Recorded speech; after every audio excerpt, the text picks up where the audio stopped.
And with soaring gas prices, drivers are looking for ways to stretch their money and stretch the amount of gas in their tank. Consumer Reports conducted some tests and found that smarter driving, better maintenance, and a few simple habits can add up to some real savings. We can't control gas prices, but we can control how we use fuel. And one of the biggest ways you may be wasting gas, driving fast. So we actually tested this at our test track and found if you slow down from 75 to 65, you can save 6 or 7 miles a gallon depending upon the car you're driving. Keith Berry is an automotive writer at Consumer Reports. So it isn't necessarily about driving 55, but stay out of the left lane and kind of cruise evenly, and you'll save some gas and you'll save some money. Along with your speed, your driving style also impacts how much gas you use. The harder you accelerate, the harder your engine works, and the harder your engine works, the more gas it burns. So keep it smooth.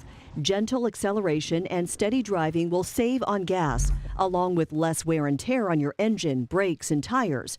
And speaking of tires, make sure that your tires are inflated properly. Not only will you burn more fuel, but you'll also wear out your tires. And tires are made from petroleum products too, so those are also expensive. What you put on your car can also cost you. Keep in mind that anything you put on the car is going to increase drag and is going to decrease fuel economy, and sometimes in a big way. So we found that if you're driving around with 2 bikes on the roof, you can lose 13 miles a gallon. And also, if you're driving around with an empty roof rack, you can lose 5 miles a gallon. And when it's time to fill up, it pays to shop around. Apps like Gas Buddy can help you compare the price of gas at stations nearby. We do recommend that you look for top-tier gas. It's gasoline with some added detergents that can protect engines from carbon buildup. And that saves you money in the long run on repairs, and it increases the longevity and life of your car. And unless your owner's manual requires it, skip the premium fuel.